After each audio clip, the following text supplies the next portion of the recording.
All right, we've got Sarah Fillier here. Thanks so much for joining us, Sarah. Always a pleasure to talk to you. Yeah, happy to be here. Yeah, so going into, your second PWHL season with a little bit of stability, you've got that 2-year contract under your belt. How does that affect your mentality going into this season? Yeah, I mean, it definitely was something I wanted to get locked down in the off season pretty early on, just to sign a contract, and it worked out well with New York and our GM and coaching staff there that we were going to agree on a 2-year deal. And I think for me, like it always excites me to be part of a program in a market that like I can be there and help build something really special. And New York's a special market, it's a special city. So excited to be back. I think we got some really great additions in the draft this year, a lot of young talent. Hopefully, my role can change a little bit too into more of kind of like a leadership, maybe like partial veteran. I don't know if that counts after one season, but yeah, it's just exciting to know that I have a home in New York for the next two, and hopefully build towards winning a championship. Yeah, and you talked about, some of those new faces who've joined your team. There's been a ton of change around the PWHL this offseason, and I think probably no more on any other team than with the New York Sirens. We saw a lot of familiar faces, depart the team over the offseason. For people out there, Sarah, who are wondering what can we expect from the New York Sirens, given, the departure of Abby Rock and Jesse Eldridge and Alex Carpenter, what would you say to those people? What should they expect from your team?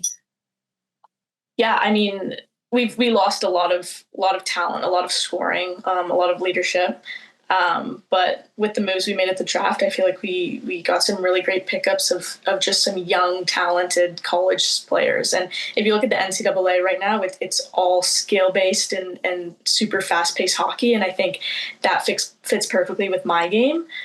So hopefully I can work with some of our draft picks like Casey O'Brien and Koltikova and Antrakowski, and kind of have that super fast paced, skilled, kind of just buzzing around all game and wearing teams down mentality with New York.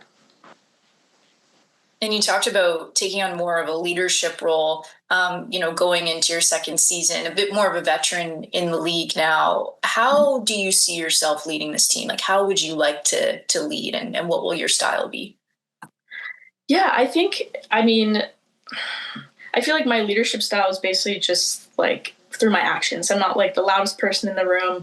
I'm not gonna, give some big speech before games or anything, but I feel like I demonstrate through just like pure work ethic and always doing the right things. And I think I've really learned a lot about leadership these last couple of years being on the national team, like watching Marie-Philippe Poulin be a leader, Blair Turnbull, Renata Fast, and those players. And I think it's just made me realize you can be yourself and still be a leader. You don't have to pretend to be something you're not. And I think maybe just building relationships with all these new players and helping them feel comfortable in New York, and hopefully leading by example will set the tone out there.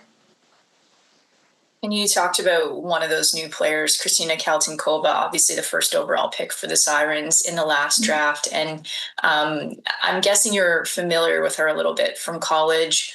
What do you expect from her, and how frightened should the other teams be when they're facing her along the boards?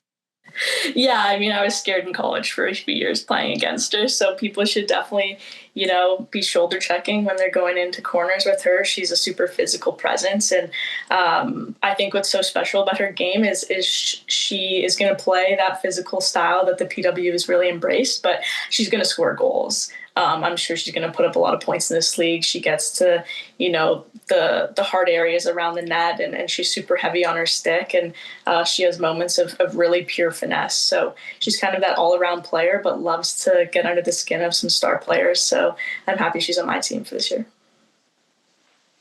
And with so many new faces and, so many folks gone from last season, how do you go about kind of building that cohesion? What's your strategy there?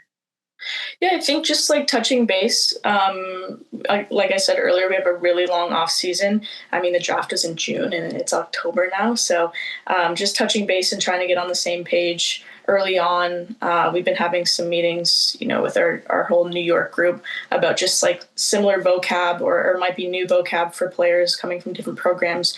We picked up some players that were traded over to us in the draft. So just getting on the same page, getting familiar with each other. And I think, when we show up in person and we already have those relationships with everyone, things can go a bit more smoothly. And, beyond the PWHL, obviously it's an Olympic year, your second Olympics this time around. Give us a bit of a vibe check just heading into the season. I mean, you told me before about, how you're chasing greatness, wanting to follow in the footsteps of your idol who you mentioned earlier, Marie-Philippe Poulin. How much does that drive you going into this season? Yeah, I mean, I feel like last season I really was just trying to be a sponge and learn as much as I could have from every different experience. And I think this season it really went into my off season and how I tailored, different things and found different ways of my game that I really wanted to improve in, and had a lot of help from brands that I was working with, especially with Gatorade. I ended up doing a sweat test at one of our skates this summer, where they put a patch on your forehead and measure the amount of sodium in your sweat and how to properly hydrate and the timing of hydration. And I think that's something that when you build those blocks of getting 1% better, like those tests matter and your off-season training matters. And I'm just really excited to see how, everything will stack up once we finally hit the ice in November. I feel a little bit tired just thinking about that test. Like, that makes me a little bit exhausted. When you talk about Gatorade, though, like getting to be the face in those commercials, like historically we haven't seen women in Gatorade commercials, and you wouldn't have seen that growing up. How does that feel to now be one of those faces? Yeah, I mean, it's so cool. Even when I see like the commercials and my face on Gatorade bottles next to icons like Marie-Philippe Poulin and Sidney Crosby and Connor Bedard, it's really cool. And when they first approached me about being part of their campaign, it was definitely a bit of a dream come true, and thinking of seeing those commercials growing up, and just to be part of that group, especially Pooh. I mean, I see her on photo shoot days and, all the things that she's doing with pucks, and they're filming her, and it's just out of this world. So it's definitely a cool group to be a part of, and they've been really helpful in helping me find ways to, grow my game. And it's not just, sponsorship dollars to the league or anything. They're really trying to be partners in the game and help grow the women's game. And beyond the way that she leads by example, and maybe some of the cool tricks she does with the puck that perhaps she's shown you over the years, what's the biggest thing, Sarah, that you would say you've learned from Marie-Philippe Poulin? Oh yeah, I think honestly it's just like her mentality about everything, her mindset, her drive about being the best in the world. She's coming onto her what could be her fifth Olympics, and someone hasn't done that in a really long time. Go to five Olympics, and just the desire she has to be the best in the world. Even though I think it's pretty fair to say she's the best to ever play the game. In her mind, she's always striving for more, pushing for more, and it's really cool because she wants to bring everyone with her. It's not a solo trip to be the best. She wants to, collectively as a group get there, and at the end of the day, that's winning a gold medal. And you can see that's what's really driving her is to bring everyone with her to greatness.